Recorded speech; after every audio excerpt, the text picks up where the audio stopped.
Low dark grey clouds are floating over the snow-covered plain that goes to the horizon. Once in a while a dull, dim sun peeps through the gaps between them and immediately disappears again behind the murky shroud. A snowstorm is blowing. Its cold, prickly plumes are streaming along the snowdrifts, swinging over the high barrier and, exhausted, stop at our feet. For the second hour we have been firing incessantly, sending shells over the Don, to the place where the rumble of battle does not subside for a minute. The barrels of the guns are hot, sizzling from the Pozmochnaya grits falling on them. The crews are working without overcoats, and yet they are wearing overcoats that can be wrung out. At last the command to stop firing comes. Having torn myself away from the sight, I could hardly straighten my numb back. The crew gathered around the gun commander Sergeant Artemonov. Among us, only recently put on soldiers' gymnasies, Nikolai Igorovich stands out noticeably. He is slightly taller than average height, with an open, strong-willed face and most importantly with an enviable dressing of a cadre servant. Everyone's mood is excellent, you bet. We were in the first battle and came out of it without a single loss. Moreover, not a single shell or a single mine fell on our positions. The excited and joyful conversation was interrupted by another command: prepare to move. Quickly we put the gun in marching position, shrouded the barrel. The driver Vasily Kadochnikov, a round-faced, good-natured guy, was pulling up the tractor. We chain the gun to it, load ammunition. The platoon commander, Junior Lieutenant Mikhail Kanalin, flushed in the January frost, comes up. He hurries us up. Hurry up, God of war. Time is running out. We stuffed the whole back of the truck with shells. The ones that don't fit, we attach to the front, to the frames. The numbers of the crew are placed on the lower battle board, who on the carriage. And now the tractor with a gun on the trailer was winding along the narrow road, laid right on the snowy virgin land. Soon they caught up with the infantry. They stopped. Sergeant Artemonov, falling almost waist-deep into the deep snow, ran to the head of the column, to the battery commander. From there he gave us the familiar signal unhitch. We unhitched the gun and rolled it to the indicated firing position. As soon as we overcame the steep slope of the hill, the commander of the gun crew commanded squad to battle. And he himself helped to bring our 76mm anti-tank gun into a fighting position. Then oriented. Straight the bend of the trench, to the left the machine gun. I fell down to the rubber eye cup of the panorama. I saw grey figures on the snow. It is in the dense bursts of shells. Under dense rifle and machine gun fire, our infantry is making short runs to approach the enemy. Several men are already lying motionless. I guess wounded or killed. On the machine gun, shrapnel continues meanwhile. Sergeant Artemonov. I'm hurriedly looking for a target. Here and there flashing flashes of bursts. Their multitude makes my eyes blurry. Try to determine where the damn machine gun, which must be destroyed in the first place. And then there are my hands. They seem to be cramped. What are you picking at? Shouts the sergeant. Suddenly the flames surged ahead. Tight wave of explosion hit the face. Shrapnel and lumps of frozen earth rattled on the shield. A nasty shiver seized his body. Drops of sweat appeared on his forehead. And behind him, a disgruntled voice again. Well, caught the target. I didn't have time to answer, as the sergeant pushed me away not quite politely and fell to the eyepiece himself. Not sparing my ego, throws over my shoulder. Rastupa, where are you aiming? Spreading his legs wide, Artemonov takes hold of the handles of the lifting and rotating mechanisms and begins to turn them quickly. A shot rattles. A cloud of smoke rose above the berm of the enemy trench, where the flames of the bursts were beating. The fire stopped. Strong man, I look with admiration at the bent back of my commander. So shoot. Now already calmly, says the sergeant and retreats to his seat. This direct fire at the enemy was remembered to me in all details, and it happened on the left bank of the Don, on the bridgehead, where we, not yet shelled artillerymen, received our baptism of fire. For the third day, our second battery of the 1212th Fighter Anti-Tank Artillery Regiment, under the command of Lieutenant Li. Shvadlenko, supported the infantry offensive. It's getting evening. In front of us, another height. The enemy is entrenched on it. He fiercely snapped back. In the panorama lens a trench. There's a machine gun in it. My task is to suppress it. Near the machine gun, two in helmets. Clearly visible ribbed casing. At the cut of the barrel beats a flame. I took aim, pulled the trigger and missed. The machine gunners quickly changed position. Fire now flickers to the right. Aimed the gun again. I fired twice, and both times missed. Don't hurry, Artemonov advises, aim more accurately. I understand it perfectly well myself.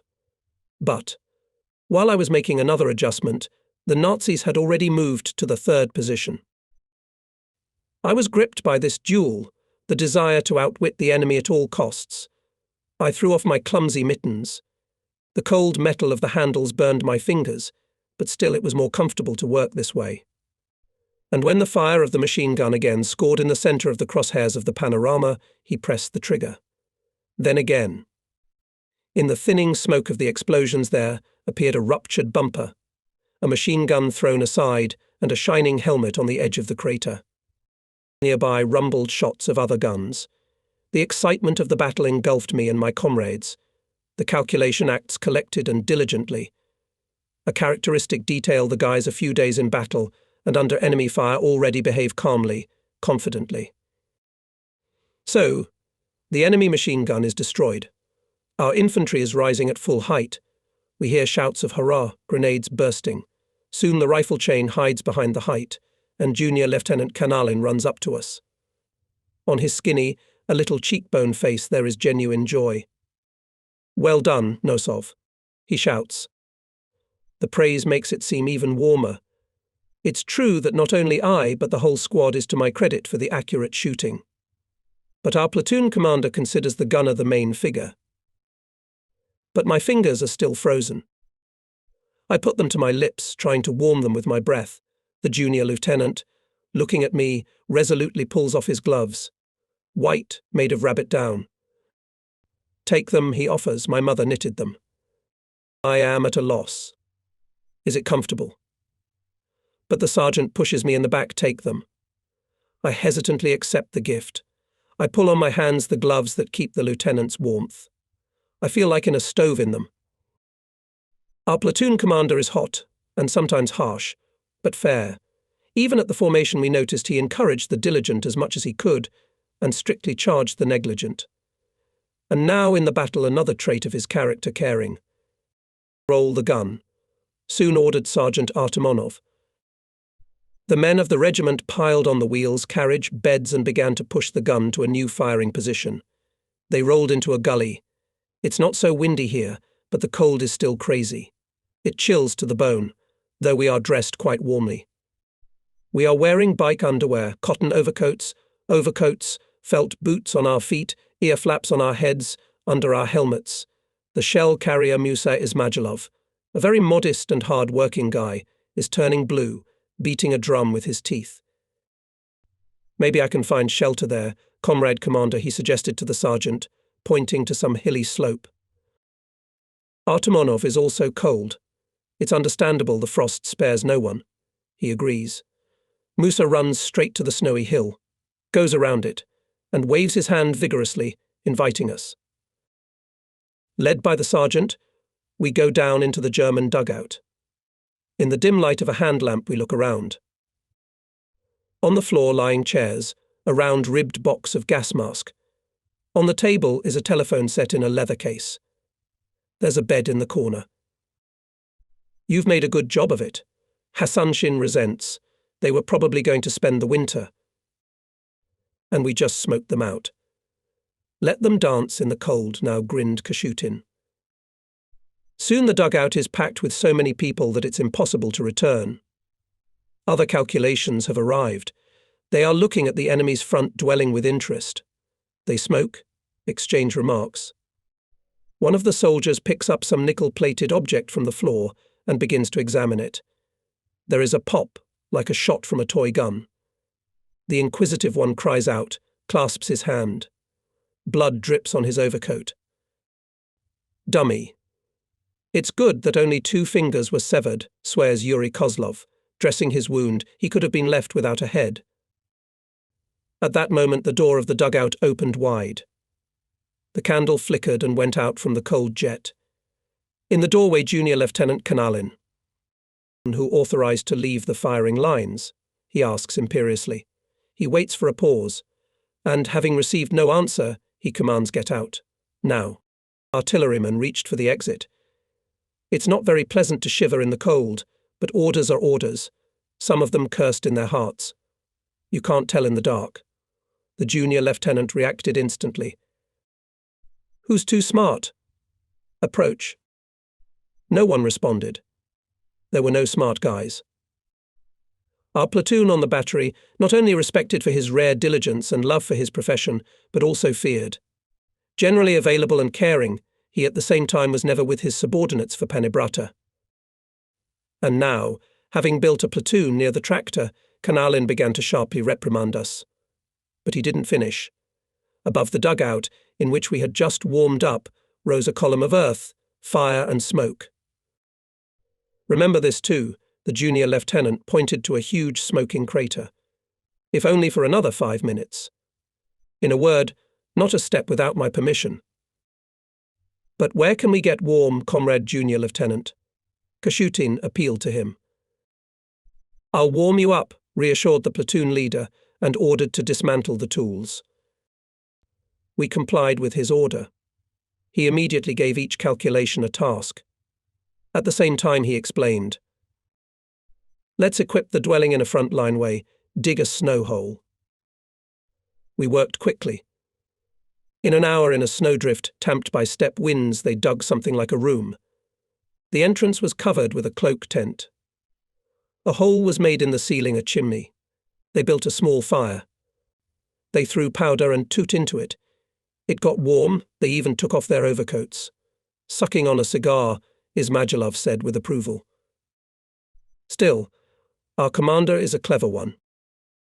He'll warm you up, Kashutin chuckled. I thought that our platoon was just lucky to have a commander.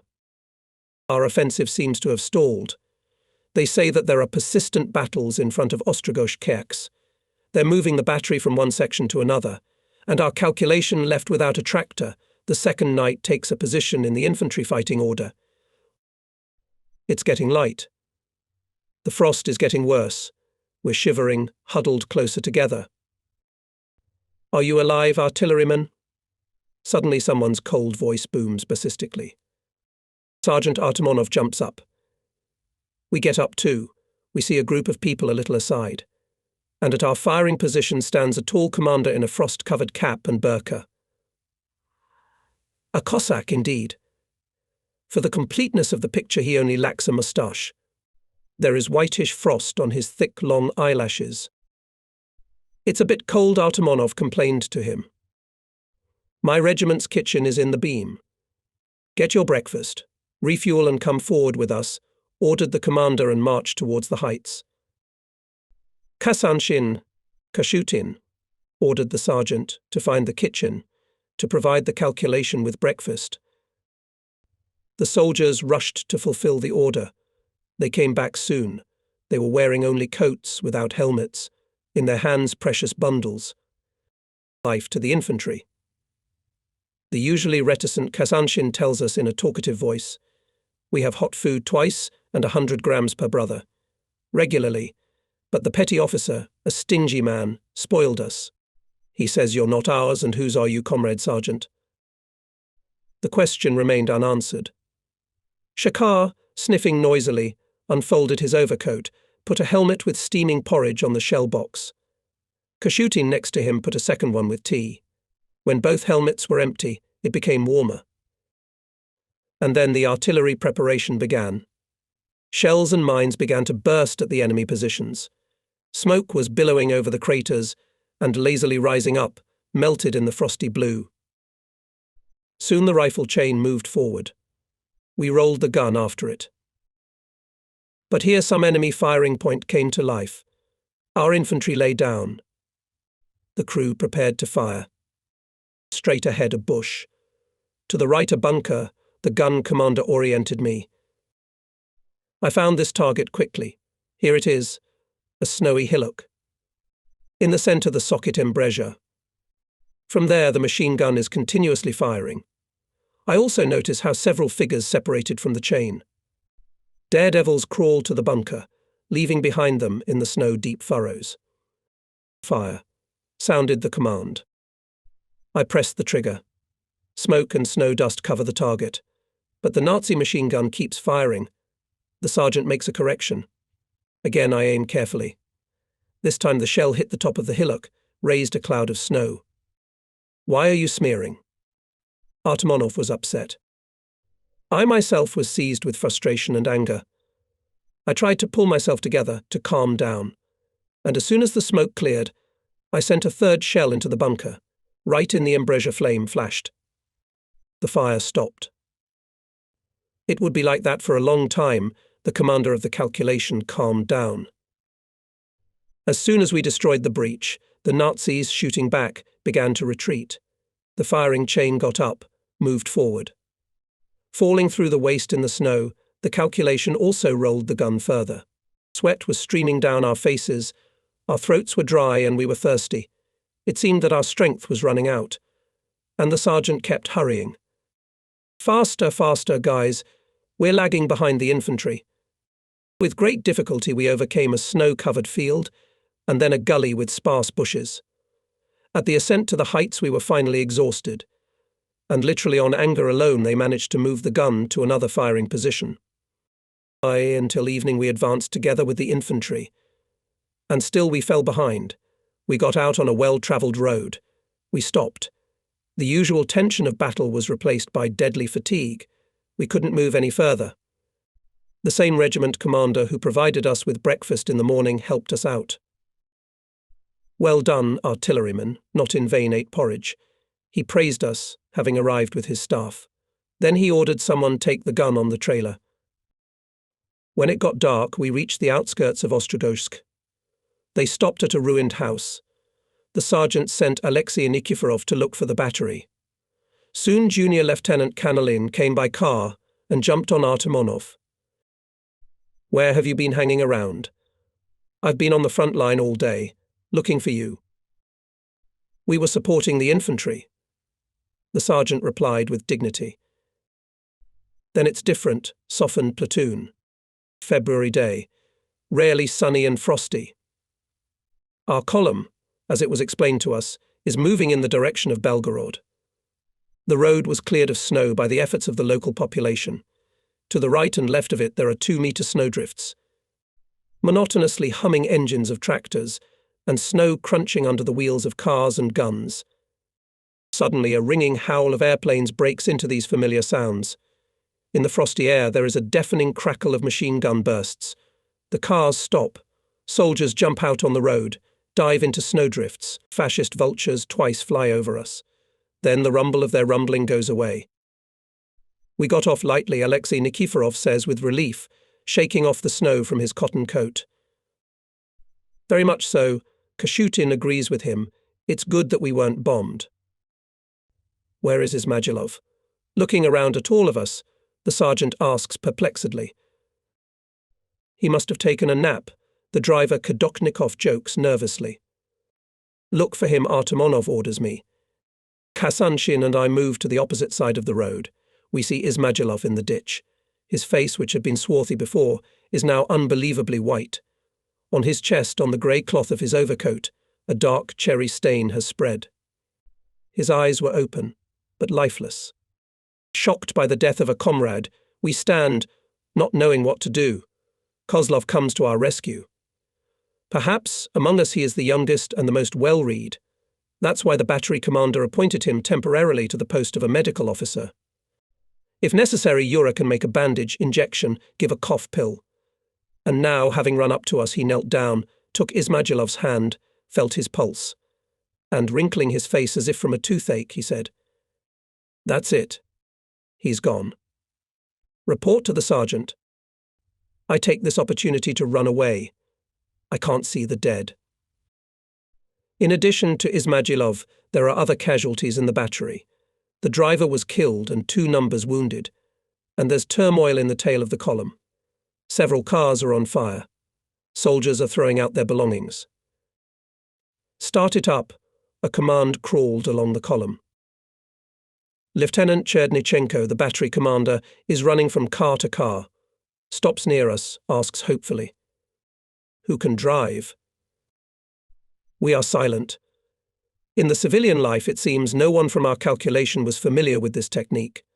During the formation period, we studied only our specialty, so. Alexei Matveyevich holds his gaze for the longest time on Kashutin, the most broken and cheerful fighter, a jack of all trades. But even he only shrugs his shoulders and replies, "I was in charge of the mare, comrade lieutenant, but not the machine." "You will," firmly pronounces the battery commander, and in the meantime he himself climbs into the cabin of the orphaned tractor. This case on the front road ended quite unexpectedly. On the same day, from above came the order all personnel in 2 weeks to learn to drive a car. Our platoon commander, Junior Lieutenant Kanalin, did not like to put things off. He tried to fulfill any order precisely and on time. By the way, he taught this to his subordinates. After breakfast, the soldiers of the calculation gathered in the collective farmyard near the tractor. Driver Kadoshnikov, acting as an instructor, began with the theory. This machine has 50 horsepower. It is capable of transporting.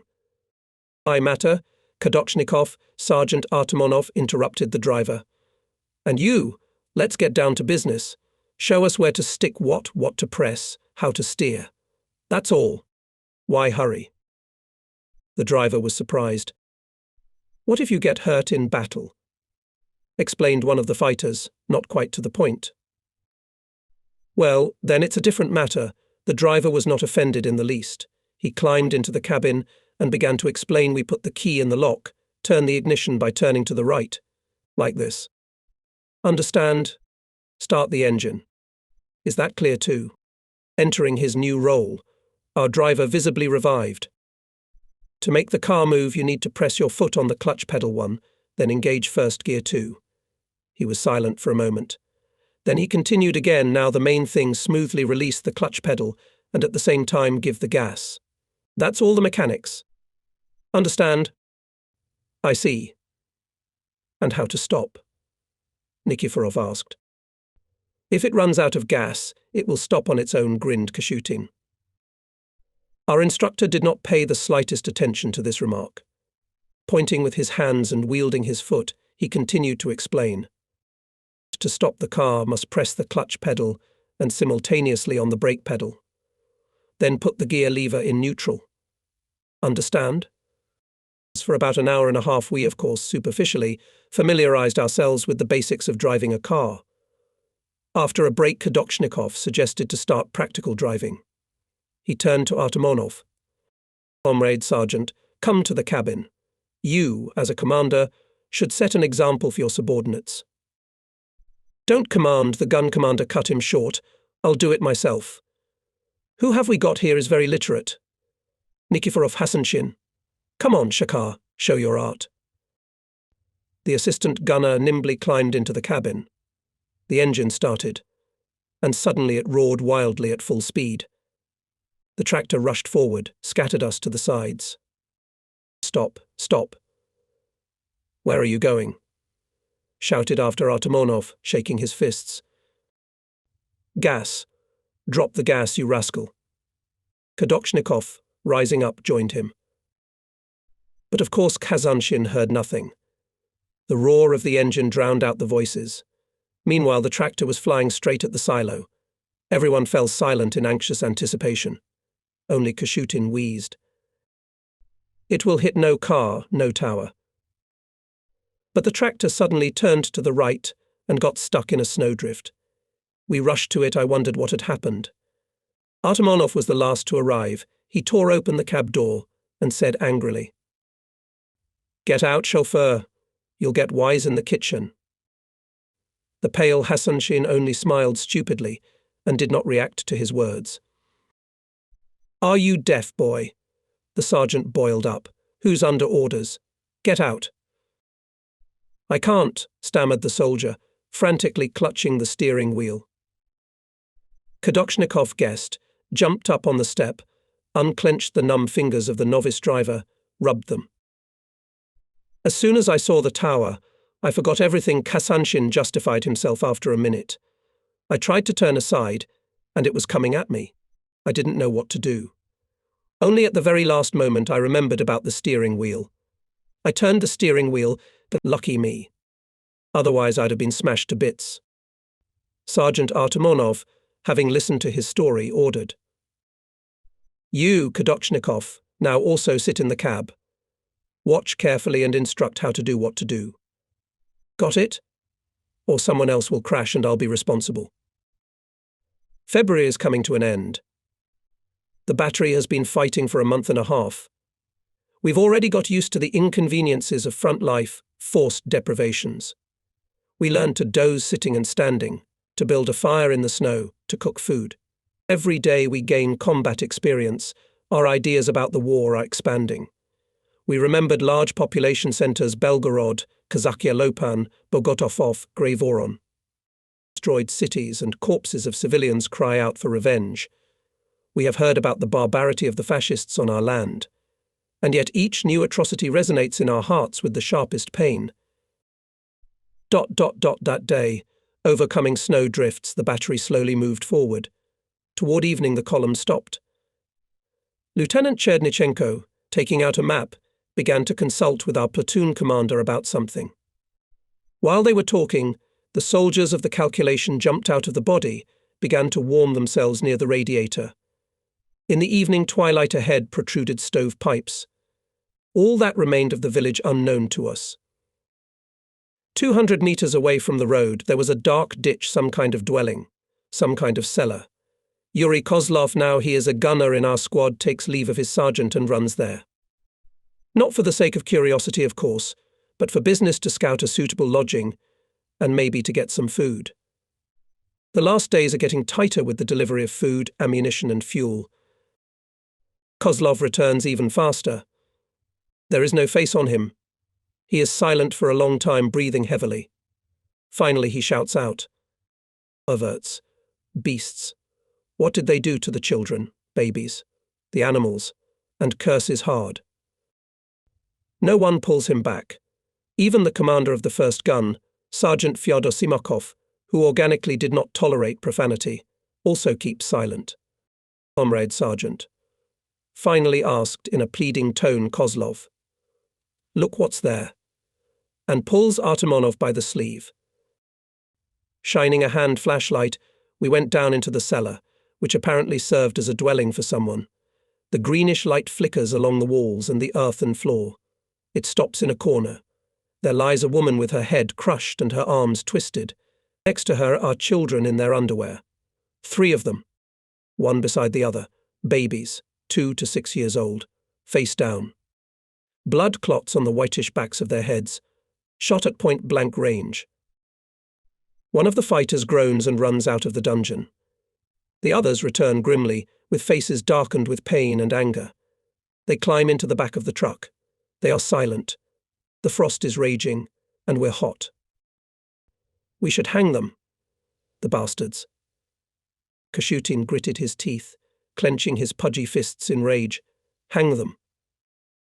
They spent the night on the road. In the morning we stopped in the village. The platoon explained they had run out of gasoline. That's how it is, the cars are at a standstill. Only stingy Kadoshnikov had stashed a canister of fuel. But it was discovered by the battery commander. Are you going alone? He struck our driver with a question. Take it. It's nothing. I just stocked up in case of fire. He shrugged his shoulders. Despite the early hour, we were surrounded by locals. They greedily ask us about the situation at the front. We tell them what we know.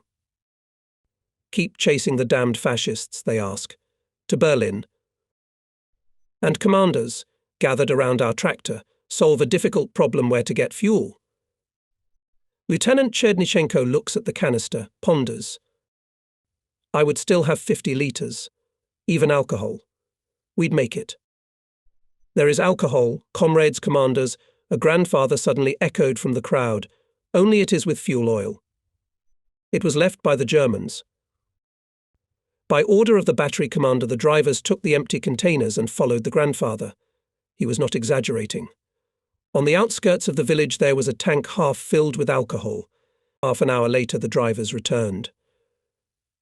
Lieutenant Cherdnichenko added gasoline from Kadoshnikov's canister to each tank. Now refuel, he ordered. Kashutin, who was dozing beside me, smelled the odor of alcohol and revived. He jumped out of the truck. Does it smell like bloody water? You guessed it, answered Kadoshnikov. Lend me the flask. I'll thank you forever, asked Semyon. I'd like to drink it myself, but I have to go, the driver muttered. Having learned about the commander's order, Kashutin was sincerely saddened. Wow, such a good thing ruined. As they say, a bucket of gasoline was poured into the honey cistern. But I'll take a ride with the wind, promised Kadoshnikov. 10 kilometers to Lebedin, I would cross the river in a crawl. And who will carry your gun? Kozlov couldn't stand it. In response, Kashutin sniffed his nose and silently climbed into the back. He realized that it was better to drive badly than to walk well. A gloomy March morning was dawning. The column turned off the highway and soon stopped. Sergeant Artemonov was called to the battery commander, and our platoon agitator Kozlov ran to the deputy regiment Major Marshevadin. Both returned soon enough. Artemonov built the calculation, gave the order. Fire position of the platoon at an unnamed height. The task to prevent a breakthrough of fascist tanks along the road. Our trench is on the left flank. On the right, the first calculation. On the left, the third. Main sector of fire, dark bush. Road bend, auxiliary shrubbery, gully. Got it. Private Nikiforov, repeat. What a man our commander is. In any situation does everything by the book. But maybe that's why every day we have more and more respect for him. Nikiforov repeated the task word for word. Is it clear to everyone? Artemonov asked again. Of course, answered Kozlov. Only the fascists near Kharkov are pressing. It seems to have broken through to the rear. What a piece of news. How long have we rejoiced at the defeat of the enemy at Stalingrad? We chased the fascists to the west, took part in the liberation of many villages and hamlets. And now? You're not confused by any chance, boy, doubted the sergeant. That's right. My deputy instructed me. He told me not to panic, not to be confused. The main thing is stamina. I see, nodded the head of the commander. Well, now let's get to work. The soldiers dismantled their tools and started to work. They chiseled the ground, hard as granite. Soon Kashutin threw the shovel, sat down on a dislodged lump of earth, tiredly said, Enough. We're going to retreat anyway. What makes you think so? Artemonov was surprised. So the fascists have broken through. How can we stop them now? Don't stir up panic. Kozlov was indignant. For such words you can freely get a pickaxe on your helmet. Are you crazy? What panic? Kashutin was stunned. I walked from Minsk to Moscow. I didn't panic. Can't you tell the truth? I mean, if the Nazis strike, what will we use to fight back? No shells, no food? Semyon, talk less and do more. The sergeant stopped Kashutin. Junior Lieutenant Kanalin came up. Cheerful trim. Dashingly sliding his helmet on the back of his head, he walked twice around our construction, half-voicedly humming ducks are flying, ducks and 2 geese are flying. He stopped. At half a word he cut off the melody. What are you digging? A trench or a mass grave? A trench. For whom? For yourself? Then make it your fortress. And then as long as at least one artilleryman is alive in the formation, fascist tanks will not pass through your position. The platoon leader threw off his coat, took the Kurkumatiga in his hands, spread his shoulders, cheerfully commanded, Let's go. Faster. He worked so nimbly that a cloud of crumbs of frozen ground splashed in all directions. At each stroke, well-developed muscles were visibly bubbling under his overcoat. Infected by his energy, we also began to do the work that was already tiresome, but necessary and important at the front. We knew that the price for it was high life or death. Don't spare the sweat, cannoneers. Cannelin encouraged us in the meantime. The first calculation is already camouflaging its position, and you haven't dug a decent gap yet. But you were helping him, Artemonov justified himself. So you were waiting for me? Grinned Mikhail Georgievich. When the trench was half ready, the junior lieutenant left. Is our platoon's platoon leader a double-strung man? Alexei Nikiforov spoke warmly about him. He came for half an hour, and how much we did with him. Not two-fisted, but he knows what is the main thing in battle, replied the gun commander. And what is the main thing? Kozlov tried to clarify. Artemonov did not answer. He took off his helmet and listened. We followed his example. Somewhere up in the air was the engine of an airplane. Stop work. Disguise the trenches. A command sounded. Above our defences appeared frame a fascist reconnaissance plane, nicknamed so by the front-line soldiers for the unusual nature of its design. It circled above us for a short time and flew away. Now wait for guests, Kashutin muttered glumly. You guessed it. After a while the cross-bombers appeared. The men of the regiment took cover in the gap, and I remained standing, watching as 12 fascist planes, just a little before reaching our high rise, rushed into a dive. Bombs flew down with a soul-destroying screech. Get down. Are you fed up with life? Pulled me by my overcoat, Sergeant. I fell to the bottom of the crevice. My heart was pounding. The ground shook, and there was a deafening explosion nearby. Our trench, as if alive, moved. Then another and another. Finally the bombers flew away. The soldiers began to rise to shake off, height in craters of craters. The snow, mixed with earth, blackened. Next to us a deep pit.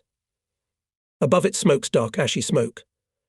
I wish it had hit our trench, I thought anxiously, feeling an unpleasant chill under my spine.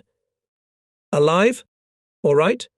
Lieutenant Chernyshenko asked me on the run. Everything is all right, Artemonov answered for everyone. However, in general, the battery was unlucky. One section is completely out of action, and the cannon too. No sooner had they cleaned themselves up, when again it rumbled the artillery shelling began. Something unimaginable was going on around. Shells and mines were bursting thickly. The height was drowned in clouds of smoke. The bursts were still rumbling, and the numbers had already taken their places at the gun. In the field of view of the panorama you can clearly see how the enemy infantry turned on both sides of the road, going to converge. Behind them, moving armoured personnel carriers. Reference point 2 gave the command sergeant armoured personnel carrier. Hurriedly working the mechanisms, I try to aim at one of the vehicles. But it merges with the surrounding background, then disappears, then reappears. Finally I managed to catch it in the crosshairs. Shot, 2 more in a row. The armoured personnel carrier burst into flames. 3 other vehicles were hit by neighbouring units. The others began to withdraw. The infantry lay low. The first enemy onslaught was repulsed. And again shells and mines fell on the height. Carrier Kashutin cried out softly, dropped to the snow, carefully put a shell next to him, took hold of his leg. Greying face expressed pain and suffering. Compared to us almost boys, Semyon is a man of age. He is already in his 30s. He has an oddity. When he went to bed, he furtively baptized. He's a believer. And now, sitting on the snow and bandaging his wounded leg, he too is whispering something. Either he's praying or he's bashing the Almighty.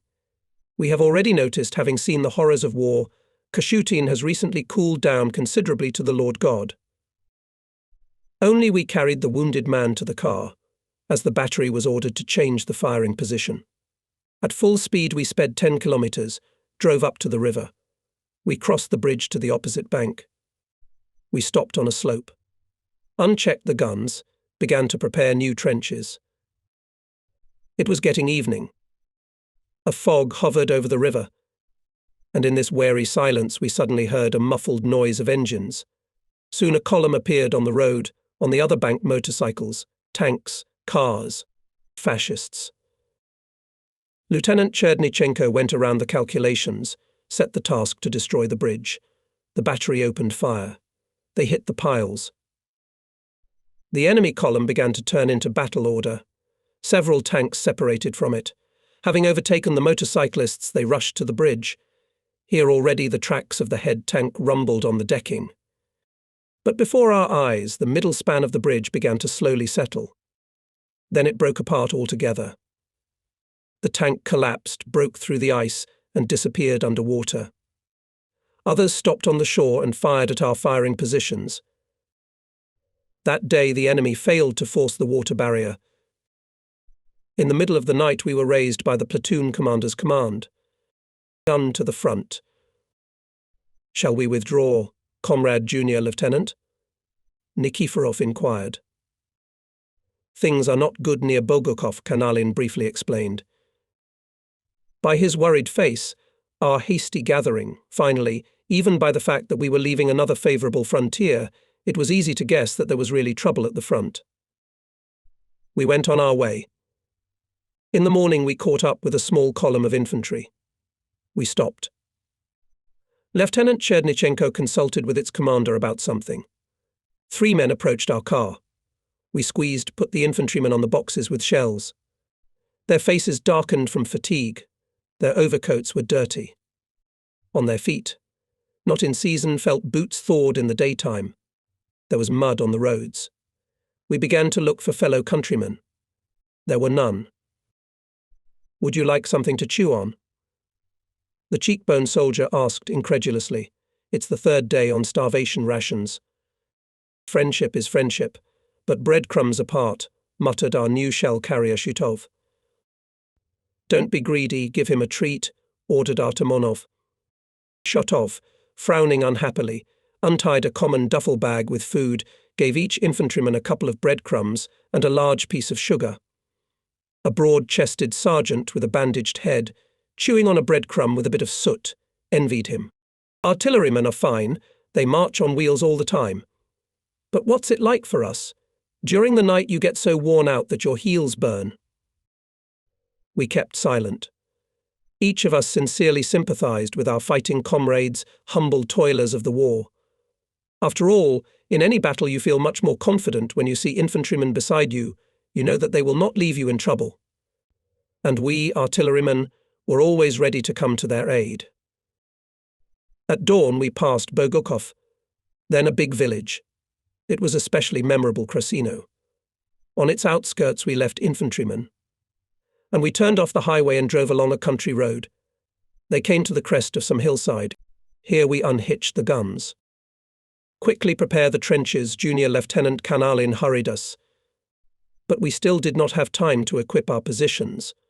A column appeared in the distance. It was getting closer by the minute. Lieutenant Chernyshenko looked through binoculars for a long time, and suddenly he commanded, "Tanks on the right. Battery to the battle." The numbers of calculations took their places. In the meantime, the Nazi tanks had already crawled up the far slope and opened fire. Shells whistled above us. "Get down," shouted Sergeant Artemonov.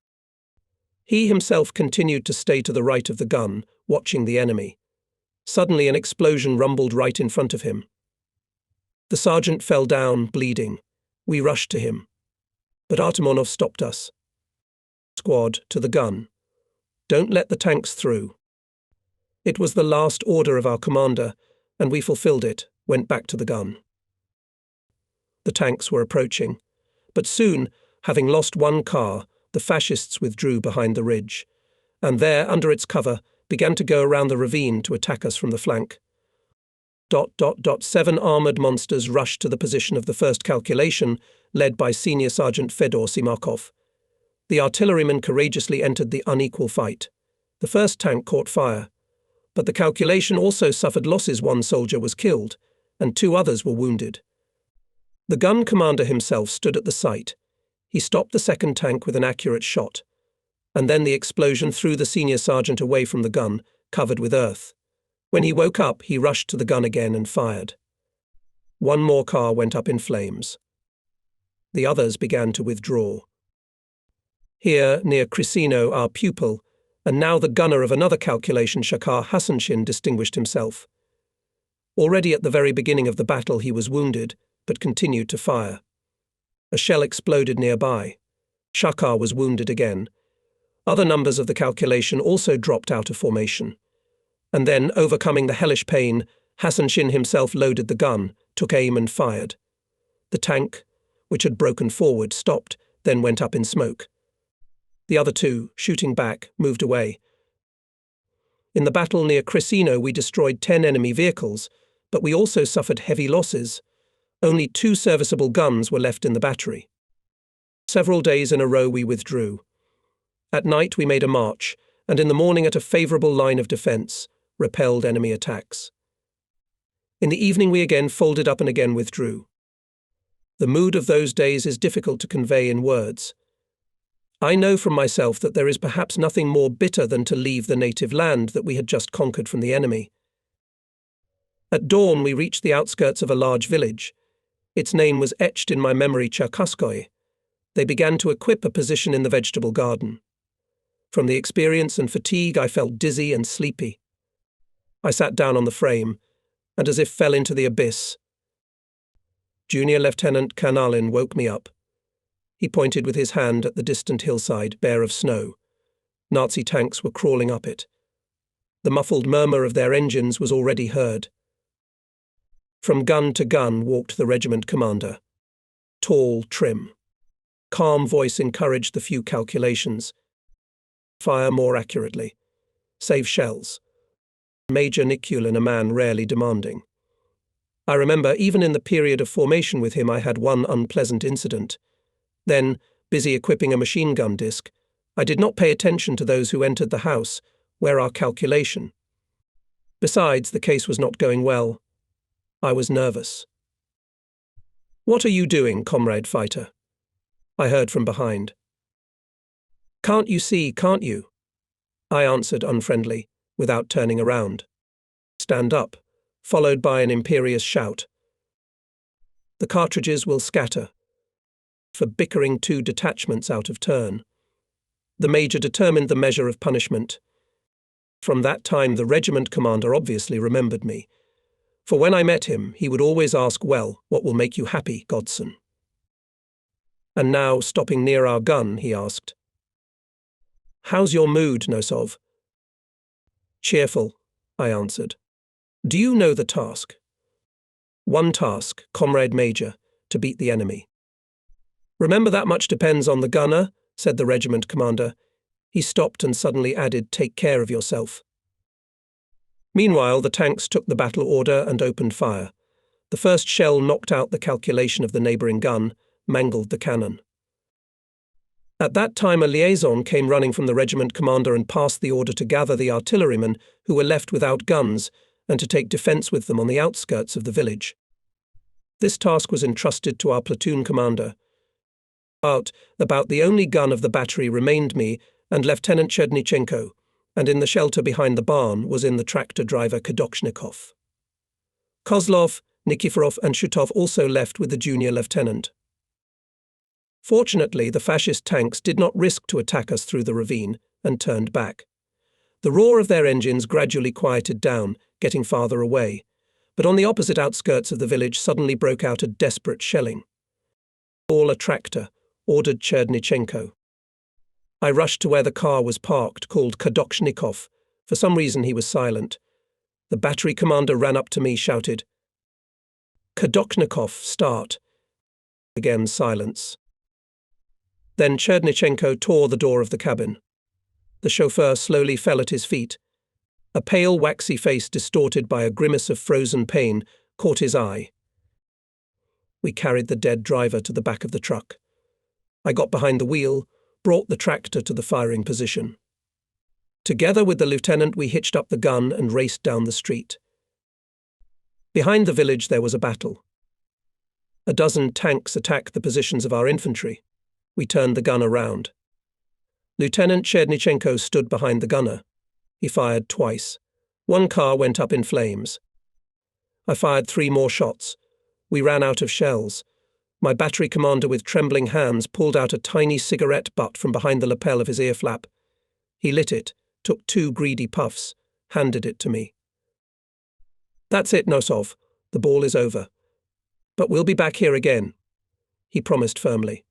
The gun must be saved. The infantry, left without fire support, slowly retreated.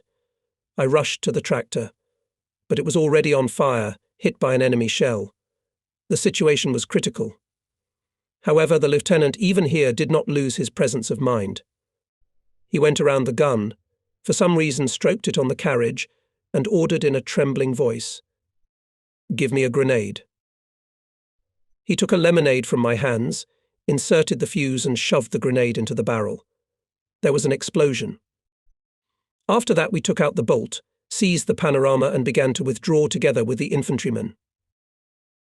Lieutenant Chernyshenko walked slouchingly, hid from me suspiciously moistened eyes. No, our commander was not a sentimental man, but obviously for him the death of his comrades and the loss of all the guns meant a lot. Spring was coming to an end. The summer of the 43rd year was approaching. Forests, meadows and fields were green all around. Cherry orchards were dressed with white boiling. In the cloudless sky the larks were singing their intricate trills. For more than a month our regiment is in the rear. We are located in a camp near the village of Kursk-1, 20 kilometers from Stary-Oskol. The units were replenished with people and equipment. Artillery units received new anti-tank guns. Every day, from rising to going to work, is a tense training. Today the battery commander came to the lesson, Lieutenant Chernyshenko, called me out of the ranks and announced the order of appointment as a gun commander. I must admit that at first I was even confused by such an unexpected promotion. Maybe that's why I didn't immediately realize what to answer in such cases. I just thought anxiously, will I be able to cope after all? There were 7 men in the formation, and in addition, an anti-tank gun, a foreign brand tractor. There'll be a dozen or so tools alone. That's a lot. "Take command, Ivan Stepanovich." Meanwhile, the battery commander gave me a friendly admonition. And, as if guessing my thoughts, added, "You'll manage, not God's burn pots." I do not need to look at my subordinates. After all, in this calculation was listed on the staff schedule, had lunch at the same table. And yet, when I looked up at my comrades, immediately felt their tenacious, wary eyes. Here stands on the right flank Assistant Gunner Vladimir Sevastyanov, a notable guy, tall, with a thin waist and broad shoulders. He knows his job well, he copes well with other duties. Next to him is the loader Alexander Bayanov, an inquisitive, cheerful fighter. He knows how to joke, but without jokes. That's why few people take offense at him. To the left is the installer Alexei Bezobotnov, the oldest and most judicious soldier of the battery. His opinion is listened to not only by privates, but also by sergeants. Almost twice as old as many of us, he is universally respected. That's why they call him respectfully Alexei Ivanovich. Unperturbed and somewhat slow, he at the same time does everything thoroughly, on conscience. But his crony Peter Bondarenko is rarely hot, unbalanced, starts up, as they say, with half a turn, and treats his duties with laziness. A little farther away stands my fellow countryman Yuri Kozlov. We were drafted into the army at the same time. At first we served in the same unit. Then for a while our paths diverged. He was temporarily acting as a sanitary instructor, and I was assigned to the cook. A mechanic of one of the factories of Vladimir region, he seemed to be able to do everything. Excellent knowledge of small arms, anti-tank gun, not bad drawings, was even an agitator, issued a combat leaflet. The driver, Peter Degtyarov, a hard-working guy who knows the machine well, closes the line. A true frontline labourer chauffeur. I must say that the battery commander has wisely completed our calculation. 4 soldiers have already been in the battles. The guys are reliable. And the other 3 are also like them, diligently learning, eagerly adopting experience. In a word, with them, as they say, you can go scouting. When Lieutenant Chernyshenko withdrew to a respectable distance, I waspsy with excitement voice gave my first command. A smoke break. The soldiers surrounded me. They congratulated me. Bondarenko squeezed through. He patted me on the shoulder and remarked snidely, "Go ahead, Vanya. By the end of the war, you'll earn stars on your epaulettes." "Sergeant Artemonov has no use for you," Kozlov sneered at him. For such words he would have scolded him. Alexei Ivanovich acted more decisively. He put his arm around his friend's shoulders and said, as if jokingly, "If you say such a silly thing again, I'll pat you on the back with a bannock." Bezobotnov and Bondarenko stepped aside. It is not known what they talked about, but since then, none of the men of the unit have tried to joke about my promotion. And in one more important matter supported me Alexei Ivanovich. At first I felt somehow awkward giving him, an elderly fighter, orders. He noticed this state of mine, and once said in front of everyone, "You, Ivan, don't be shy, command me. I am a soldier, you are the commander. Your business is to give orders, ours is to fulfill them. That's the meaning of service." After the memorable battle near the village of Cherkaskoye, Junior Lieutenant Kanalin was first considered missing in the regiment, but he still managed to get through the enemy barricades and lead out the remaining artillerymen with him. He was promoted, appointed deputy commander of the battery on the structure part. But our platoon Mikhail Georgievich still did not forget. Obviously, every commander retains, if not even love, then at least, affection for his first unit, in which his formation began. That's why Kapelin often attended our classes, taught me in fighters' calculations of what is necessary in battle. And he knew a lot. After all, in his time he was also a gun commander. At the front of the first days of the war, he was wounded. After recovery in the hospital, he completed a course of junior lieutenants. And again the front. On one of May days we were engaged in engineering training. Kanalin came up and asked me unhappily, "What kind of a crow's nest have you built? The dimensions are not correct, and the camouflage is no good either." He reprimanded the soldiers for negligence, and me for being undemanding. "Dig the trench again," ordered the junior lieutenant. "I'm timing you." I repeatedly made a tracing of the trench, determined to each number the amount of work. The soldiers began to equip it. In the presence of the deputy commander, the work was going well. "Brossois and rear traverse camouflage," ordered Kanalin. Bondarenko brought a few sods. With a swing he threw them on the crest of the barrier, then began to lay them. "Don't you know the order of sodding?" The junior lieutenant stopped him. "Where do you start from?" "We haven't studied it." The fighter began to justify himself. "Look," Kanalin loosened his belt and stood in Bondarenko's place. They put it from the bottom of the bunker. The sods are pressed tightly against each other, like bricks against the wall. Having finished the work, he moved some distance away, satisfied with the remark. "Now, no enemy will not detect." After a break, the classes resumed. "Now let's see what you have learned from the fire service," said the junior lieutenant and gave a command to fight. The men began to fulfill their duties. Kanalij crouched on the berm, squinted his eyes and watched their actions. At first he wrinkled his nose in annoyance, and finally he couldn't stand it. "You're like at a funeral. We should work faster. The enemy in battle will not allow you to dig around like that." The junior lieutenant nimbly jumped up, went to the gun, and skillfully showed the methods of action of each number. Then he started practicing again. In 5 minutes we were soaking wet. But he, having entered into excitement, gave one command after another to battle, fire, stand down.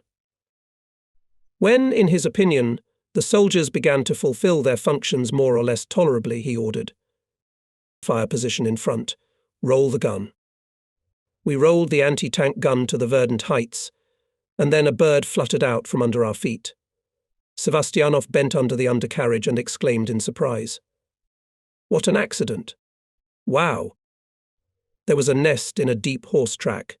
There were 5 fledglings, not yet fledged. Tiny lumps were swarming, stretching out their necks, squeaking demandingly. "Why are they stuck?" Kanalin asked. "There are larks here," answered Alexei Ivanovich. "What nonsense. What larks?" "Ernest." "There are chicks there," explained Yuri Kozlov. The junior lieutenant came to the gun, sat down, took a long and careful look at the fluffy lumps.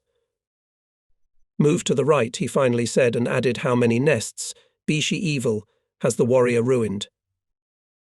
The warriors obeyed this order eagerly, and the training continued. At last Kanalin left. We had already decided to finish the lesson, as Alexander Boyanov, who was characterized by sharp eyesight, grumbled unhappily. "It seems that some bosses have come again." Several cars came to us. I built a formation, reported to the general, who approached. "How is the private?" He was surprised. "A gun commander and a private. It's rare to find such a thing in artillery. Did you hit tanks?" "That's right." "That's right. And a private." "That's not right. We'll fix it." The evening inspection Petty Officer Kizelev read out the order on awarding me the military rank of Efreator. One of the classes with the platoon was conducted by the chief of ammunition of the regiment. He spoke in detail about the device of a shell of unusual design. According to him, it seemed that such a shell could penetrate the armor of any tank. Some did not believe it. An argument broke out. "All this is nothing but artistic whistling," Bondarenko said in his usual manner. "I also think so, that no shell tiger, for example, will not take," supported him one of the fighters. "It's possible that an ordinary armor-piercing shell won't take it," Kozlov proved, "but a sub-caliber one, be calm, it will pierce through and even deeper." "Fuck you, Yura, with your sub-caliber." Bondarenko was getting hot. 10 centimeters of steel to penetrate. Sorry, I don't believe it. "Don't apologize, Comrade Bondarenko," the battery commander who came up interrupted the argument. "Soon you will see for yourself the power of this shell." Lieutenant Chernyshenko kept his word. At night we were raised on alarm and were taken to the range. Here stood a German tank of TIV brand. Obviously the Nazis abandoned it in winter, in their hasty escape. And now our command used this captured machine for training purposes. We've been here many times. We practiced aiming techniques, aiming at the sides, tracks, engine part. And this night, having made a march, the battery stopped at the edge of a small wood. Our calculation was to shoot first. The driver Decharev did not fail. On the off-road he jumped to the heights, dashingly turned the tractor. The crew unhooked the gun in a flash and prepared to fire. We were all very excited, and because we were the first to fire in the battery, and because the new regiment commander, Major N.I. Ortiuski, was watching us. On the trophy tank the calculation fired 3 shots, and after that the whole battery was taken to see the results of our shooting. On the frontal armor of the machine, reinforced with steel plates, gaped 3 holes. "What a shell, what a force," admired Yuri Kozlov. "Now we are not afraid of any beast we can take on, a tiger or a panther." "This is a sub-caliber." Having touched the armor, Gunner Sevastianov joined the conversation. "You have to understand." "Here you are, boy, and artistic whistling." Alexei Ivanovich gave his friend Bondarenko a nudge. "Do you believe it now?" Yes, he agreed, scratching the back of his head. They must have been telling the truth. A few days later, the battery again went to the range. This time the calculations fired at a target moving at the speed of a tank. We fulfilled the task only satisfactorily, and the neighbors who achieved a higher grade went very pleased with themselves. "They didn't eat enough porridge to compete with us," laughed the commander of the 3rd gun, Senior Sergeant Ovchar. Junior Lieutenant Kanalin suddenly stood up for us. "Count chickens in the fall," he said. "This is not a battle yet. Let's see how you will act when shells and mines begin to burst around and tanks will come to the position." The offenders left us in peace. Only at the end of June the regiment left the camp. By several night passages we approached the front. We occupied an anti-tank area and began to equip it. We dug trenches for guns, slits for people, cellars for ammunition. All this was carefully camouflaged. However, they did not stay in place for long. At night they changed firing positions, and again we had to do fortification works. Then 3 more times we were moved to new lines. We got bloody calluses on our palms from shovels. Did the bosses decide to dig up all the Kursk land, grumbled some of the fighters. But they were wrong. Subsequent events showed that strong engineering structures are the key to success in a defensive battle. We entered the battle on July 6th, and the day before, all day in front of us, behind the distant hills, rumbled silently. Clouds of smoke were billowing and whining in that direction, covering the horizon, and sometimes even the sun. In the sky, every now and then, fierce air battles broke out. The soldiers of the calculation languished in a trench, covered with branches and camouflage net. They were having an uncomplicated conversation, jumping from topic to topic. But when the rumble of battle began to approach, it entered a directed direction. Pyotr Bondarenko was the first to say with anxiety in his voice, "It must be that the fascists are crowding ours." "It can't be," Alexander Boyanov objected to him. "We will endure." "It's not 41st now," Yuri Kozlov said with conviction. "And we will go forward, you'll see." Of course, in those days we, the soldiers, did not know the entire plan of the Soviet command to defeat the Nazi troops in the Kursk Bulge. It became known much later. But even then, each of us understood that the battle that had begun played a huge, if not even decisive role for the fate of the war, and therefore we were ready to fulfill our military duty to the end. Under the wind came the order to move out. The driver Dekcharev brought up a tractor. We attached the gun. The battery started on the way, approaching the front edge by beams and woods. It could be guessed by the glow of fires, the increasing noise of the battle. We stopped in a gully, camouflaged in the shrubbery tractors and guns. Lieutenant Chernyshenko gathered the commanders of platoons and calculations, led behind him. Short runs to the heights, lay down. It was still quite light, although the sun was already hidden behind the horizon. In front we could see guns under camouflage nets, dark green turrets of tanks dug into the ground.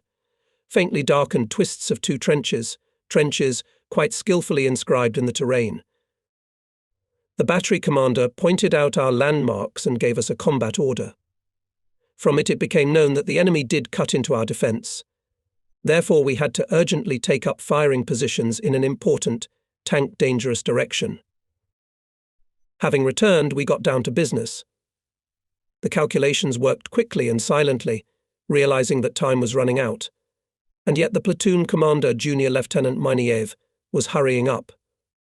A gaunt, slightly above average height, he, working together with us, shouted incessantly in a low voice. hurry up, brothers. Private Bondarenko, don't be lazy." "I'm already soapy," he answered. "More sweat, less blood," instructed the platoon leader. "That's so," Alexei Ivanovich intervened in the conversation. "But what if tomorrow they order us to withdraw?" "No," answered the junior lieutenant firmly. "There will be no retreat. The order is to defend and hold out." That short summer night, the men of my calculation not only did not sleep a wink, but never had a smoke break. They worked, as they call it, without bending their backs. The trench was equipped in record time in 4 hours. We rolled the gun into it, camouflaged it. Ammunition was laid out in niches, shells separately, small arms cartridges and grenades separately. When it became noticeably lighter, the soldiers with increased interest began to look at everything made by the battery during the night. "Well, now the fascists will never be able to pull us off this line," Alexei Ivanovich said with conviction. And with this he expressed the opinion of each of us. Above the horizon slowly rose a bright red disk of the sun. The soldiers took cover in the crevice. And before that Kozlov ran to the gully, picked a bunch of grass, brought it here. And now, inhaling the smell of overripe flowers, he told me. "At this time we are in the middle of haymaking. When you go out into the floodplain, your eyes run wild. The meadow is like your variegated carpet. While listening to him, I was simultaneously studying the nearby terrain through the bunker. It's a job description. It is important for the commander of an anti-tank gun to know from what direction tanks can attack, on what line to meet them, and with what aim it is better to fire. I notice everything. There on the right side of the hill nestles the village of Dubrava. From it stretches a deep ravine, covering the flank of our battery. On the left is the road. In some places its bed is torn up by funnels, and on a berm it is cut by a trench. For some reason a bridge has been thrown over it. Behind the road is a grove. The trees at the edge of the grove are disfigured by the bombing. "Take cover," suddenly sounded a command, and in a minute fascist bombers hovered over our height. They dropped bombs. The blast wave tore off our camouflage net and threw it on the gun barrel. Kozlov jumped out of hiding, corrected it. He came back and reported. The village was bombed to pieces. I remembered that I'd forgotten to set up an observer. I ordered the castle's Buyanov to perform this service. The soldier got up, leaned against the berm, and began to watch. Nearby there was a deafening rumble.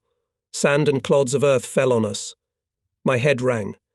The acrid smoke took my breath away. Vladimir Sevastyanov dazedly twisted his head, shouted, "I can't hear well. My ears are blocked." "Open your mouth wider, Yuri Kozlov," advised him either jokingly or seriously. "I've already swallowed enough earth. I'll be spitting up for 24 hours. Unexpectedly, Junior Lieutenant Miniev appeared. We've never seen him so worried. One cheek clean-shaven, the other soapy. "Everybody alive, Nosov?" Sliding down the slit, he asked, breathing heavily. "So far, Comrade Junior Lieutenant." Only later did we find out why the platoon commander came running to us. It turns out that from the battery observation post noticed how near our trench bomb exploded. And so, risking his life, the platoon leader rushed here under the bombardment to check if the worst had happened. "Well, as long as there is order here," he said after taking a breath, "I'll look at the second calculation." The airplanes had not yet left when the artillery preparation began. It lasted about 20 minutes, and as soon as it began to quiet down, we rolled the guns out to the site, took our places. The slopes of the heights were literally ploughed over with craters. Dubrava was burning in the distance. "Tanks, Commander," warned Bayanov. "Through the veil of smoke and dust, I see how on the distant hills crawl clumsy steel boxes. Having overcome the crests, they descend down the gentle slopes. I can already hear the approaching rumble of their engines. The bastards are going dashing." Alexei Ivanovich squinted his eyes and said, "As if on parade." "Nothing. Now we'll meet them," promised Yuri Kozlov. "It will be less dashing at once." Above us, whistling through the air, flew ill. Having made a combat turn, they began the assault. A few Nazi tanks went up in flames, but the rest continued to move forward. Looking into the impending steel avalanche, with every minute I feel the growing excitement. My heart beats hard and rumbling, blood pounding in my temples. The decisive minute is coming. Here already tanks and self-propelled vehicles descended into the ravine. In our sector there are 8 vehicles. 3 in the first line, 2 in the second and 3 more in the third. They are crawling, leaving behind them thick plumes of smoke and dust. From time to time I glance to my left at the focused face of the platoon commander. I wait for his signal. At the same time I think of a landmark in my mind, choose a tank, mark the aiming point. In frontal movement it is the center of the target. The shell, of course, is armor-piercing. Finally, Junior Lieutenant Miniev gives the command to open fire. Now I'm waiting for the tank I've chosen to come out of the ravine, and as soon as the steel machine crawls on the crest of the hill, I command. Fire. A sheaf of flame bursts out of the muzzle. The shell, drilling the air, is carried away towards the target. Well now. Overflight. 200 meters, Sevastyanov reported. That's a shame. I made a correction. Another shot. Now the rupture is in front of the car. I order not to change the sight. The tank approaching on the front will shorten the distance itself. And indeed, the third shell hit the target. Tiger twitched, went in a circle, spreading on the ground broken caterpillar. Our gunner was not confused, slammed 2 more shells into his side. "The fascist is burning," shouted Buganov in a voice bursting with joy. But despite the losses, the tanks are still creeping to our positions. And then they hit a minefield. Several vehicles are blown up, others burst into flames from accurate gunshots. Nerves of fascist soldiers can't stand. Tanks, shooting back, begin to withdraw. So the Nazis, having lost several tanks and self-propelled vehicles, withdrew, but they did not give up their intention to crush our defence. Again began a massive artillery and mortar fire. Frequent columns of bursts danced across the heights. "Great beating," said Kozlov. "Fascists went crazy after the failure," added Bayanov. Nearby there was a double rumble. The wall of the trench collapsed, we were covered with earth. Soldiers from Simakov's calculation, who were in the neighbourhood, helped us out. Bondarenko was the last to be dug up. "A mouthful of earth, spitting up," he said, and sat down on the edge of the funnel. "It should be closed," advised Bayanov. "I don't understand you," Pet took offence. "One advises open, the other close." But then the artillery shelling stopped. There was a wary silence. One could hear tank engines rumbling somewhere. Lieutenant Chernyshenko came to our position through the labyrinth of passages. He said hello. He looked around, noticed the destruction, asked, "Do you get any?" "A little." "Sorry." The lieutenant piled his chest on the bumper, brought binoculars to his eyes, began to observe. Briefly threw over his shoulder. "They're coming again." "I can't see, Comrade Lieutenant." "Take it he gave me his binoculars, but learn to use them. Don't demask your position." I gladly accepted the commander's gift, brought it to my eyes. Yes, they are really coming. In 3 lines. In front of the squat tanks were the characteristic long-barreled gun Tigers, behind them self-propelled guns, and behind the medium tanks. "Get ready, Nosov. Now the most important thing will begin." That first attack was a sort of reconnaissance. The lieutenant was silent for a second, then added, "Let them get as close as possible and hit them at point-blank range. And don't take a step back." Hurriedly left to the other calculations. The first line of enemy vehicles had already overcome their front line. Hitler's infantrymen are jumping out of trenches and running after the tanks. The lieutenant is right. Now the most important thing will begin. There are so many tanks you can't count them at once. The neighbouring guns have opened fire. There's a continuous rumble on the battery. It's hard to even make out the voices. Our calculation also began to fire at the oncoming enemy vehicles. Through binoculars you can see how one of the shells hit the forehead of the Tiger, spewed out a sheaf of sparks and ricocheted. The enemy must have detected our gun. Explosions are frequent around. But the numbers continue to fulfill their task. Even Bondarenko calmly wipes the shells. Suddenly a flame flashed nearby. Something hot burned my cheek. I could hardly stand on my feet. At the firing position, smoke and dust. When they dispersed, there was no one at the gun. But now the gunner and loader jumped up from the ground, rushed to their places. The last one was Bujanov. Greedily gulping air, he turned his head dazedly and, stammering, said, "I thought my head was blown off." He smiled, obviously from the consciousness that he was alive. But immediately he turned pale, grabbed his shoulder, and slowly sank to the ground. "What's the matter with you?" Kozlov rushed to him. "I think I'm wounded." "Take cover, Bayanov," I ordered. Kozlov helped his comrade to get to the gap, carefully go down. The battery repulsed this attack. I went to Bayanov.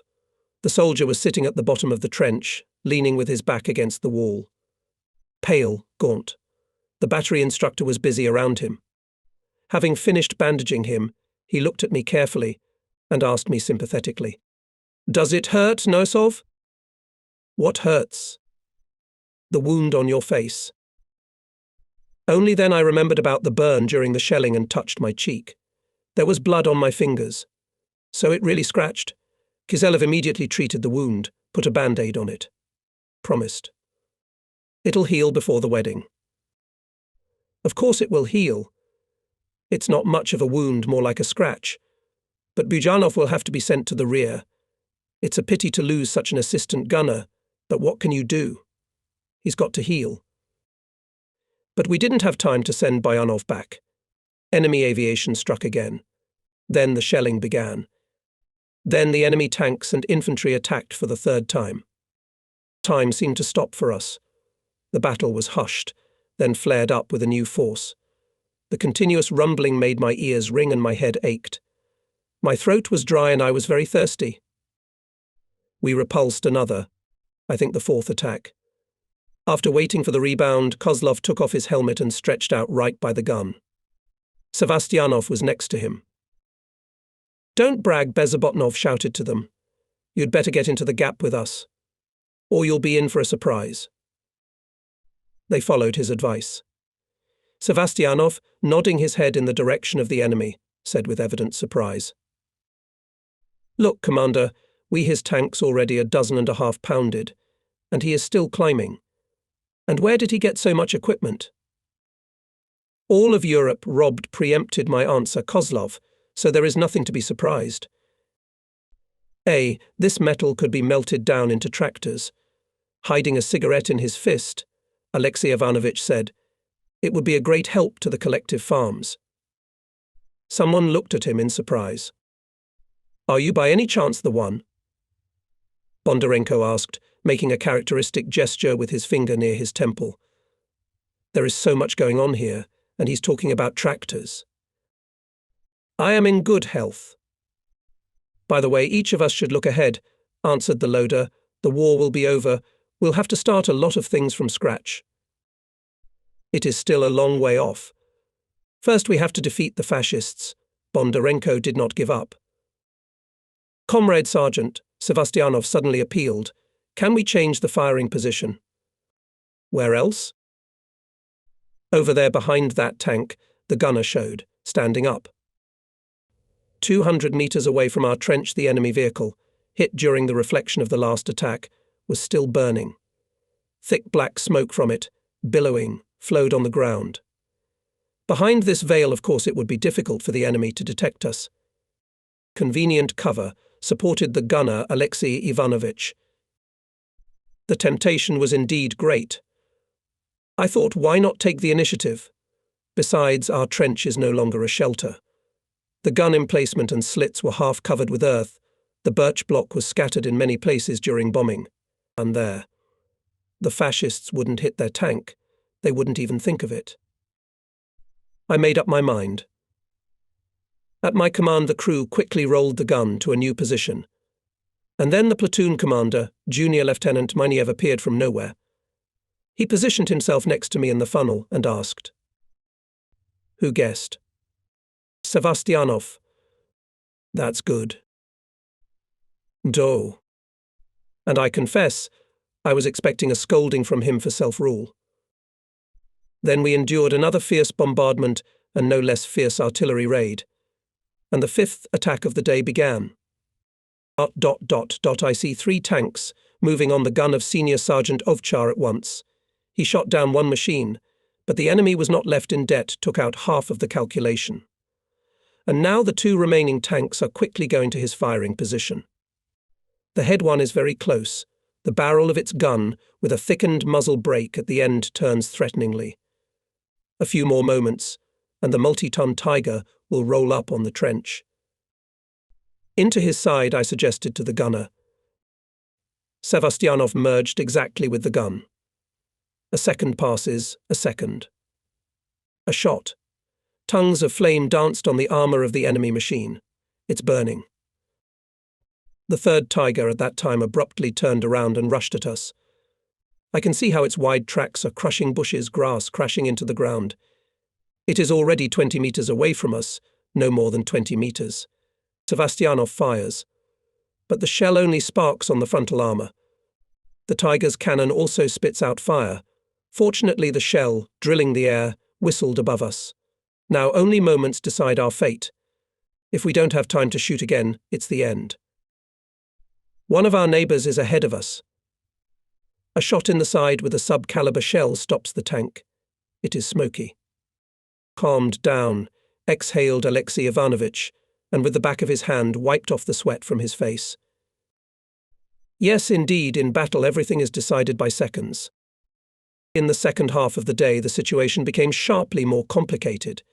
Nazi tanks, having cut the road, came to the forest, and then bypassed the height. The battle is now rattling in our rear. The battery was ordered to withdraw, said the platoon commander. We're dismounting. We're marching. When we arrived at the new place, it was already noticeably dark, but in the twilight even more clearly seen the glow of fires on the horizon. Somewhere muffled murmur tank engines and occasionally heard short machine gun bursts. The first day of our fight with enemy tanks on the fiery line, the name of which is now world-famous Kursk Bulge, was coming to an end. Lieutenant Cherdnichenko showed us the firing position. Now we have only 3 guns in the battery. In the center was placed the calculation of Senior Sergeant Fyodor Simakov, on the right mine, on the left Sergeant Nikolai Rodionov. By the way, we took positions prepared in advance. Someone, apparently, has already made an effort for us. Comrade Sergeant Bezabotnov called me, adjusting the platen under the frame. But we got into our old trench. No way. Look at this shrubbery. Alexei Ivanovich continued. I was the one who cut it down. I was clearing it by your order. But the terrain is really familiar in some way. There ahead darkens the broken line of the landing, dividing in two a wide field. On the right an anti-tank ditch, covering the approaches to the battery. To the left a steep cliff, and further on the slope of the height. And I remembered a week ago we were preparing firing positions here. It turns out that we didn't shovel the ground for nothing then, Sevastyanov says in a satisfied voice. At least now we'll have some rest. But there was no rest. They brought ammunition. The soldiers spent 2 hours carrying heavy boxes of shells. So much for a rest. Then the whole squad gathered at the gun. In front, and to the left, the battle was rumbling in the darkness. Every now and then flares flew up into the sky. The bastards have broken through, Bondarenko said brokenly. It's nothing, boy, it's not the 41st year, Alexei Ivanovich answered. They won't let the fascists go far anyway. They will stop them. We have enough reserves, Kozlov supported him. In the middle of the night we were thoroughly refreshed. Petty Officer Kizelev brought at once and lunch and dinner, and after that platoon and gun commanders gathered Lieutenant Cherdnichenko. He summarized the day. The battery destroyed 9 tanks. The lieutenant wrote down 2 vehicles on our account. We returned to the calculation together with the platoon commander. We started to get ready for bed. The first to lie down was Junior Lieutenant Maniev. Putting someone's duffel bag under his head, he stretched out to his full height at the bottom of the trench. Before falling asleep, he handed me his wristwatch. He said, "Nosov, you'll be the first on duty. Wake me up in an hour, and I'll take over." And almost immediately he snored. I stood up, leaned against the bumper of the trench, began to look ahead into the night. Machine guns were still tapping somewhere, explosions were heard occasionally, and the muffled rumble of tank engines, muffled by distance, was heard. And under these familiar front sounds I involuntarily drifted back in my thoughts to that distant November dawn of the 42nd year, which changed my whole life. It was still quite dark outside. My friend and I, shivering from the cold, are hurrying to work. Sharp wind from the Kliazma tears the hollow of my summer coat, fractures the visor of my cap. I warmed up in the shop, at the machine. About a year I have already been working at this plant. I've mastered the specialty of a turner, but my soul is still not in place. I want to go to the front, but they won't let me. And suddenly, in the middle of the working day, the timekeeper came up to me and handed me a summons. To the military enlistment office. My heart trembled with joy. I guessed why I was being summoned. After all, for 1.5 years I have been asking to be drafted into the army and sent to the front. Will my wish come true? The next day I went to the military enlistment office. There was a crowd of men and young men of draft age waiting for their turn. I was one of the first to be called up. At first I went from one doctor to another, then I was sent to the military commissar. The young commander with a sleeper in his buttonhole looked me over carefully from head to toe, looked over the results of the medical examination and decisively said, "To the artillery." I left the office inspired with good luck. To the artillery. To the god of war. One could only dream of such an assignment. During the time left before being sent to the unit, I went to the village, visited my relatives, then came to the shop, warmly said goodbye to my comrades. My foreman Sergei Grigorievich, shaking hands, gave a friendly admonition. Fight, Vanya, in our way, in the workers' way.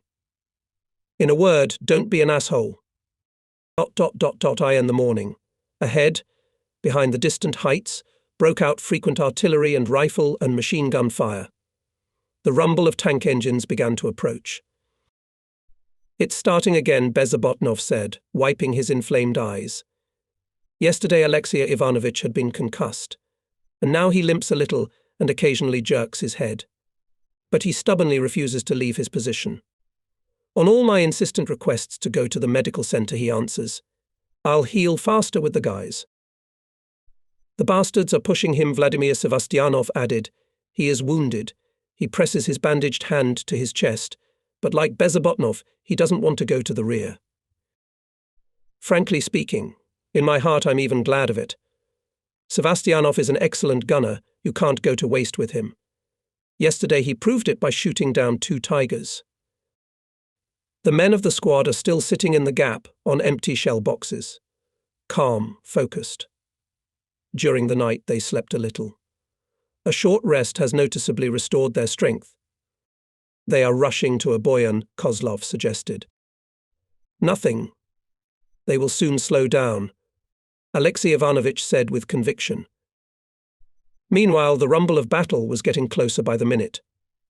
At our firing position suddenly burst one shell, followed by another. The artillery bombardment has begun. To the guns. Gave a command at that time platoon leader. Sevastyanov was the first to rise. After him easily jumped out of hiding Bezobotnov, took the place of the lock. Kozlov stood behind the loader. Bondarenko opened the box, began to wipe the shells. I brought binoculars to my eyes. Through the murky veil of smoke and dust, optics brought closer a wide field, on which the battle was already rumbling in full swing. Nazi tanks and self-propelled vehicles were approaching the heights with an iron clang. I have chosen the target. It's a squat tank with a long-barreled gun. He is far ahead of the other vehicles, skillfully bypasses funnels, often changes the direction of movement, trotting to the right, then left. Sometimes it stops for a moment, and then you can see a tongue of flame bursting out of the barrel of his gun. Hit a Viper, I thought with hatred about the fascist mechanic driver, and gave a preliminary command. The numbers of the calculation quickly fulfilled it. Sevastyanov pointed the gun, reported on readiness. I made a wave of my hand. A shot rumbled. The shell exploded just to the right of the target. I made a correction. The gunner took aim again. Another shot. But the squat tank, as if enchanted, continued to move forward. Sevastyanov became visibly nervous. Is it impenetrable or what? Aim at the undercarriage, I advised the gunner. Enemy tanks and self-propelled vehicles, leading the infantry, meanwhile, have already approached our front line. Machine guns banged relentlessly. The fascists, who were running after the tanks, scattered, began to fall, hiding in craters, folds of the terrain. But what could the machine gunners do with the steel hulks? Some of them have already broken into the front line, began to iron the trenches of our infantry. Meanwhile, Sevastyanov kept the impenetrable tank in his sight. At that time it just pecked the cannon forward, hitting a huge crater. Our gunner immediately turned into a blob of tension. He was waiting for the tiger to get out of the obstacle that he had inadvertently encountered. and when the grey bottom was exposed on the rise, he instantly fired.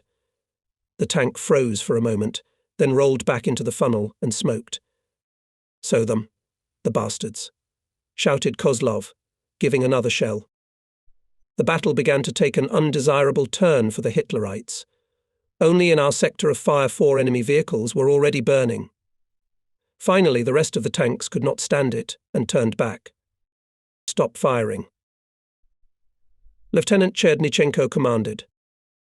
"Well, we worked well," Alexei Ivanovich said, somehow very ordinary, sitting down on a shell crate. "And now, I think, and a smoke would be good." He took out a kit set and began to roll a cigar. The anti-tank gun is a collective weapon. It can fully demonstrate its combat capabilities only in the hands of a well-coordinated and trained calculation. However, in battle it happened that the gun had only one artilleryman. But even in this case it was not silent. Fulfilling the combat task, the survivor continued to act for the entire crew. So did, for example, the gunner, Sergeant Georgy Sosnin. I remember in the midst of the battle, the platoon commander Junior Lieutenant Miniev came running to our position.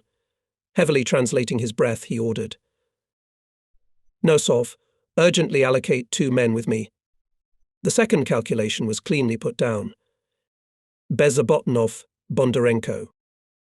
"Yes," simultaneously answered the named soldiers and rushed after the junior lieutenant. In the evening, when Bezabotnov and Bondarenko returned to the calculation, we became aware of the feat of Komsomol Sosnin. "That's it, Comrade Sergeant. The mission is accomplished. Unfortunately, the Tiger gun was blown to pieces. With a dummy.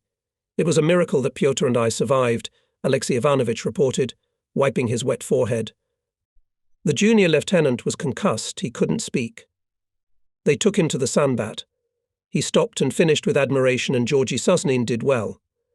For 2 days of fighting 6 tanks, wrote off the Wehrmacht's account. As a hero.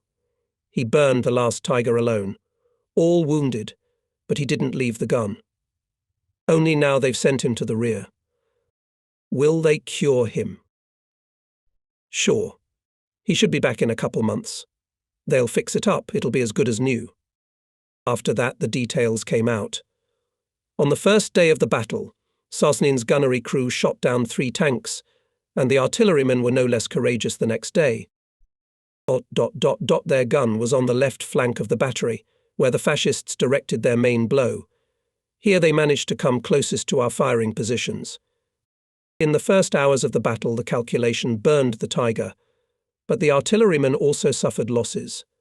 Only gunner and loader Private Shutov were left at the gun. The enemy pressed on. Sosnin hit another tank with an accurate shot, but Shutov was killed, and the lieutenant himself was wounded. Having lost 2 vehicles, the fascists withdrew. A hail of shells fell on the firing position of the hero. Sosnin was wounded again, but even after that he did not leave the gun. In the renewed attack he loaded and fired himself. He burned the 3rd tank, and only after that the junior lieutenant and Bezibotnov with Bondarenko came to him. Later, Georgy Alexandrovich Sosnin was awarded for this feat the Order of Patriotic War of the I degree. Last night the battery changed firing positions. Until dawn the calculations chiselled stony ground on the slope of a low visible height, overgrown with sparse shrubbery. In front of us a ravine, behind it a rye field, further a ridge of small heights. On the left, in a kilometre, half-burned settlement Chapayev. For its ruins for the 3rd hour there is a fierce battle. Hitlerites finally managed to squeeze our units, and now their tanks and infantry are coming at us. We prepared to fire. But suddenly the Nazis stopped the attack and turned back in panic. What's the matter? And what is that rolling rumble on the right? I looked in that direction, and everything became clear. Our 30 checkers. They were rapidly coming at the enemy, firing on the move and with short stops. And again the rumble. Now from behind. Or rather, not even a rumble, but a deafening rumble, as if the horizon behind us had split into pieces. Dozens of rockets flew over our heads, drawing straight lines of fire across the sky. Among the mingled enemy battle orders soared dark black pillars of ruptures. Several Nazi tanks were on fire.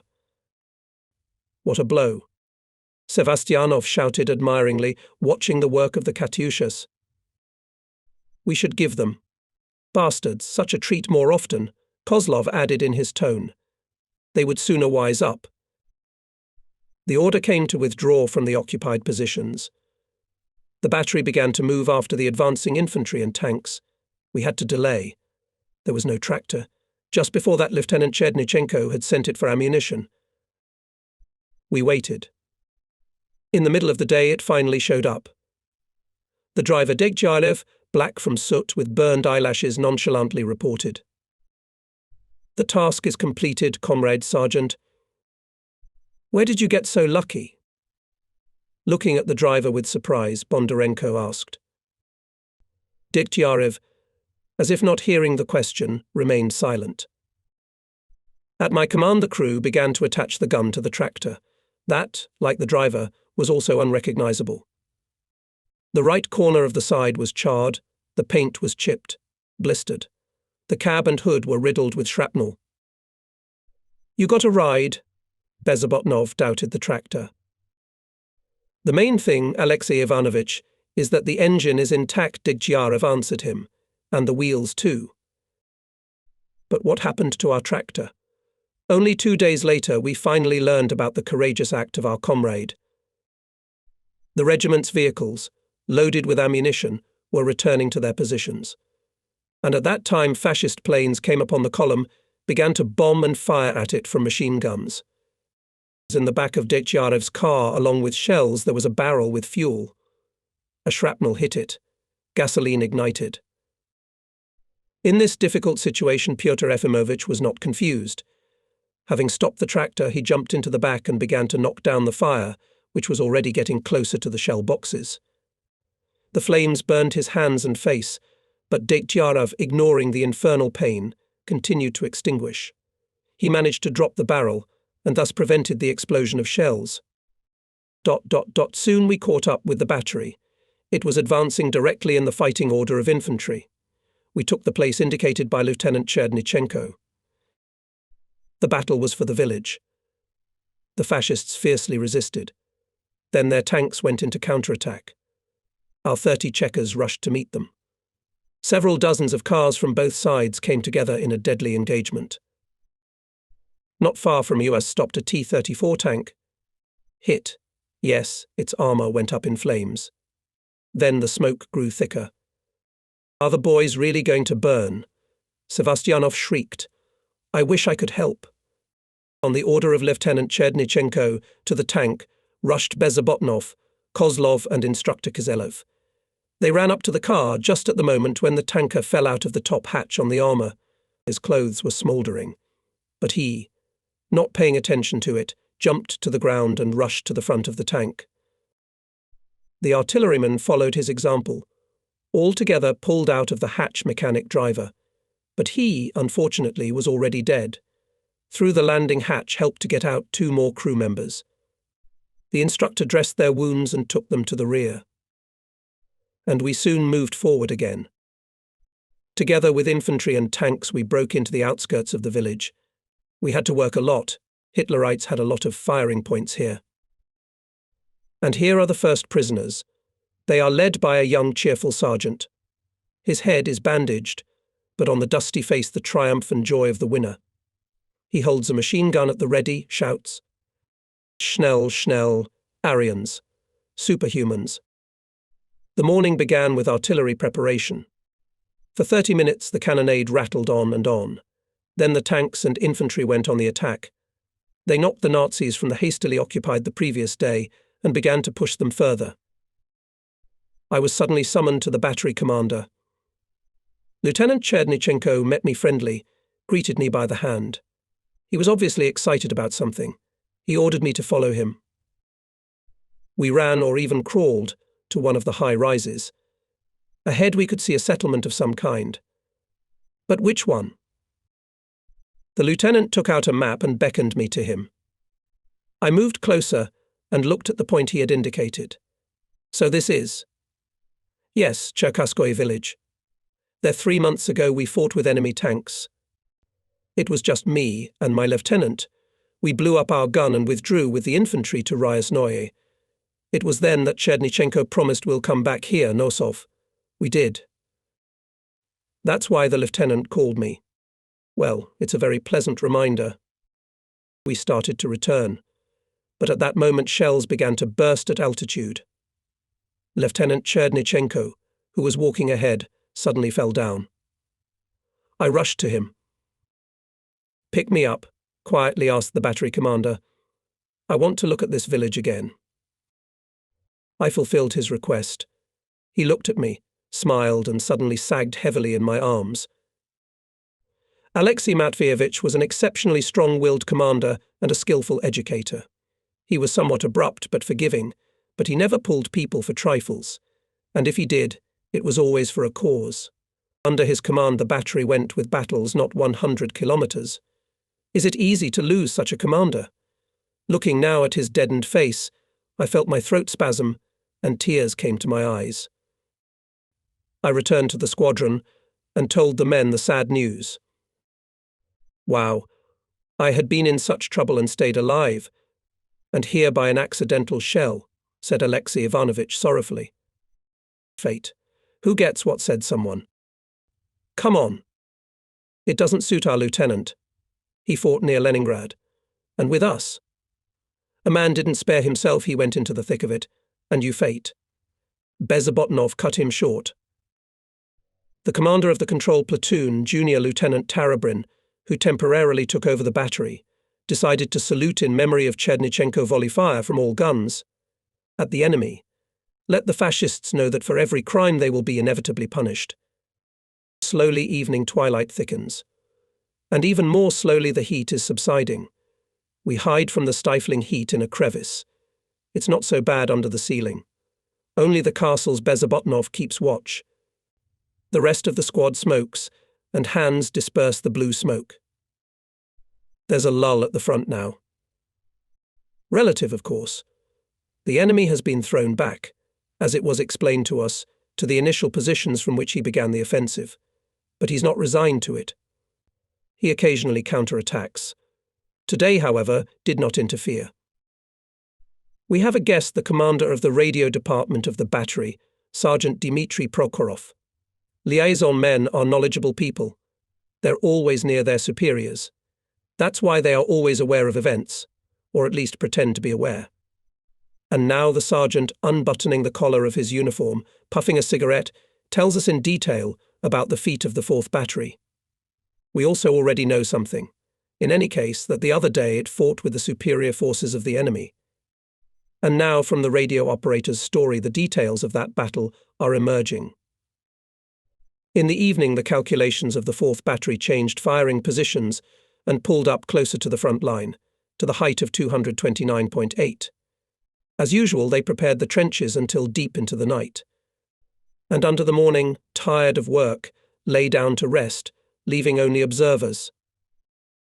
At dawn the fascist machine gunners managed to squeeze our infantrymen by a sudden attack and went directly to the firing positions of the battery. Deprived of infantry cover, its commander Lieutenant Tarakov organized a circular defense. The enemy was met by artillery and machine gun fire and, having suffered significant losses, rolled back. But in an hour everything was repeated again. This time the battery moved up to an infantry battalion with 16 tanks. Courageous defenders of the height did not falter, bravely entered into an unequal battle. The battery commander ordered to let the Nazi tanks as close as possible and to hit for sure. And when the enemy vehicles were no more than 500 meters away, he gave the command to open fire. One tank caught fire, then the second, the third. 2 more burst into flames. But Hitlerites did not stay in debt.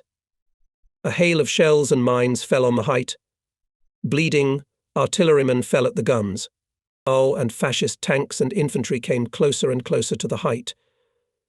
They even managed to bypass the battery from the rear. Now the battery fought surrounded, surprising the enemies with unwavering steadfastness. On the slopes of the height 11 cross cars were already burning, dozens of fascists' corpses were lying, and still Hitlerites continued to press. Soon the situation on the battery was extremely difficult. Many calculations were out of service. Lieutenant Terakov was killed. Almost all guns were damaged, ammunition was running out. But the surviving artillerymen continued to hold the height. To rescue the battery in trouble, our command decided to undertake a counterattack with available infantry forces supported by artillery. Fortunately, it was successful. Our soldiers broke into the heights and rescued the artillerymen. Holding our breath, we listened to the ingenuous story of Sergeant Prokhorov, admiring the courage and bravery of our comrades in arms. "The Commissar is coming," Alexei Ivanovich suddenly warned. The soldiers stopped smoking, began to put themselves in order. I got up, went to meet the Commissar, so we still by old habit called the deputy commander of the regiment on the political part of Major Shevardin. Accepting my report, he came up, said hello, sat down on a shell crate. Squinting his eyes, looked at us carefully, he asked. "Well, what are you talking about here?" "About the 4th Battery, Comrade Major," I reported. "Well, it's a good thing. On their example, we all need to learn how to beat the fascists. Heroes." The conversation started again. Major added what Sergeant Prokhorov had missed, told us about the latest events at the front. At the same time, he emphasized that we have so far accomplished the immediate task, stopped the Nazis, thwarted their plan to defeat our troops in the Kursk Bulge. Now, the most difficult tasks are ahead to continue the liberation of the Soviet land from the Nazi invaders. "And when forward, Comrade Major?" Sevastianov inquired. "As if you don't know yourself." Mikhail Avksentievich smiled slyly. "And reassured we'll move soon, get ready." Predictions of the deputy polite came true. About a week later, we went on the offensive. The offensive, launched by the Soviet troops in early August, developed successfully. In the capital of our motherland, Moscow, soon sounded the first artillery salute in honor of the liberators of Oral and Belgorod. Our battery is now almost constantly on wheels. Now it is the end of the night, and we are still dusting along the country road. On both sides of it stick out the charred hulks of tanks, self-propelled vehicles, broken cars, mangled guns, mortars. Leads us 22-year-old battery commander Lieutenant Fyodor Shatilov. Slightly above average height, with a pleasant smiling face, he, despite his youth, enjoys unquestionable authority among the artillerymen. The battery commander rides ahead of the column, often stops. He gets out of the car, looks at the map, checking with the terrain. At dawn, we approached a village scattered on a slope. We turned off the road to the right into a clover field. And then our tractor suddenly shook. There was an explosion. "Stop. Stop. Where the hell are you going?" A fighter with a mine detector rushed to us, cursing desperately. "Were you asleep or what?" Shatilov attacked him. "What sleep, Comrade Lieutenant? All night long we've been making passes in the minefield. Pointers should be placed," Alexei Ivanovich remarked to him. "And you should keep your eyes open." The sapper found himself. "And don't take a wrong turn. There are the pointers." "Who can see them in the dark?" Bezobotnov was embarrassed. Our driver Dick Jarev got out of the cab, looked at the car, said with regret, "We've had enough. We are horseless again. It's good that at least we didn't run into an anti-tank shell. That would have blown them to pieces." Nosov, hook the gun to the Willis, ordered the battery commander, and reload the shells into the tractor of the second calculation. We quickly carried out his order, and the column moved forward again. Now, on the passage through the minefield, we were led by a sapper. Behind the village, in the garden, the battery took a firing position. In front, on the heights, the enemy was entrenched. Our shells fell on him. Encouraged by the fire support, the infantry entrenched near the village went on the offensive. The fascists began to withdraw. Soon we withdrew too. And again we stopped at the edge of a sparse grove. Here in shallow trenches lay a group of soldiers. "The fascists are ahead," a sergeant with the Red Star Order on his faded uniform warned us. His left hand rested on a bandage. Almost all other soldiers of the group were bandaged. "Why don't you go to the rear?" asked Sergeant Sevastianov. First we'll visit home, he answered. In the village ahead, my house. People are lucky, Bondarenko envied sincerely. What a thing to do. To visit his wife in the middle of the war. We don't know yet if it will be lucky, Kozlov said cautiously. The battery commander ordered to prepare the guns for direct fire. And while the soldiers unhooked the guns from the tractors, we, the commanders of the calculations, crawled behind Lieutenant Shatilov to the crest of the height. The following picture appeared to our eyes. In front of our infantry lay down, conducting a sparse fire. Further a gully, a field. On the hillside is a village. On its outskirts the enemy is entrenched. Through binoculars you can see trenches, wire fences. Dense smoke is drifting over the village, several houses are burning. A windmill standing on the outskirts of the village is burning. Fiery tongues of flame lick the cone-shaped structure, rushing on its roof, on the spread wings. While the crew rolls out the cannon to the firing position, I scrutinize the terrain in the sector of intended fire. At the mill I find a machine gun. Having estimated the distance to it, I determine the sight and angle meter. And quickly to the calculation. I give the command. Open fire. Nearby almost simultaneously sounded gunshots of Sergeants Nikolai Rodionov and Fyodor Simakov. The machine gun at the windmill choked, silenced a few more firing points. Our infantry rose to the attack. The sergeant wounded in the arm went forward with his men. The battery withdrew from its positions and moved towards the village. On the outskirts of the village again met familiar infantrymen. They stood with stern faces near one of the burned huts. On the ground lay their commander. He was dead. So our sergeant reached home, one of the soldiers said bitterly, raising his moistened eyes at us, but he didn't find his family, and he was killed on the doorstep of his native hut. After a few days of offensive, our battery was already near Boromli. Early in the morning we skipped through its quiet streets, crossed a small river and stopped in the middle of the field. The wheat expanse swaying in the wind reminded us of the sea. The soldiers got out of the truck.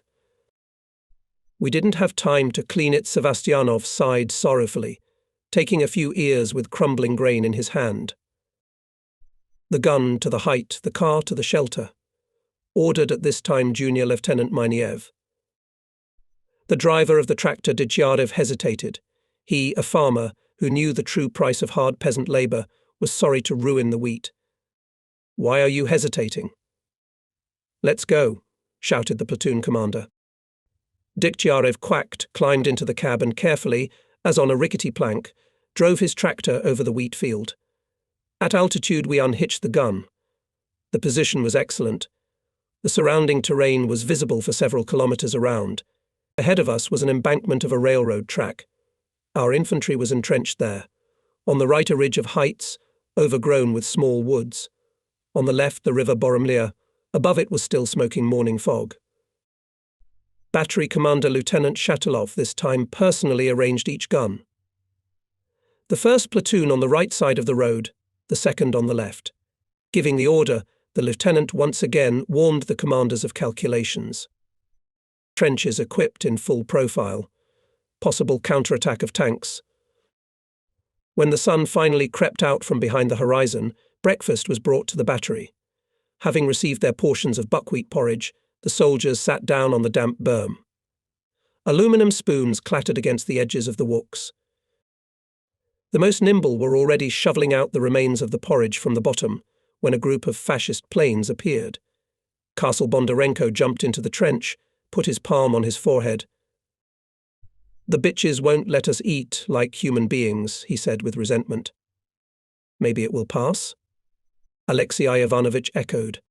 "Hardly likely," said Kozlov, and also took cover in the gap. At first it seemed that the bombers had passed by. "It seemed to have passed," Sevastianov sighed with relief. "And I was mistaken." The planes at that time made a combat turn and rushed to altitude. The bombing began. Then artillery fire. The bursts of shells and mines were still rumbling, and the team had already put us to the guns. On the right, from the ridge of heights, Nazi tanks were already sliding down. They were moving straight at us. Behind the tanks in full height was a thick chain of machine gunners. Tanks on the right. Battery to the battle. The crews deployed the guns and opened fire. 2 cars immediately caught fire. The others, slowing down, returned fire. Suddenly, 6-barrel mortars hit the heights. The blast wave threw me aside and I lost consciousness. When I woke up, I saw Junior Lieutenant Miniev and Yuri Kozlov at the gun. "It on the right," shouted to the platoon gun number. With difficulty, I lifted up. Overcoming dizziness and nausea, I crawled to help my comrades, but Sevastianov ran up to the gun before me. Allow me," he repeated, wiping the junior lieutenant from the sight. "I'll give him now." The platoon commander stood aside, giving way to the gunner. The gunner took aim nimbly. He fired twice in succession, but missed. And the steel hulk, there it was, almost right next to him. And then on its way, as if from under the ground, grew a severely wounded assistant gunner, Shutov. He threw a grenade. The tank, losing the track, turned around, put up the side. This time Sevastianov's shot was accurate. Having lost several cars, the Nazis withdrew.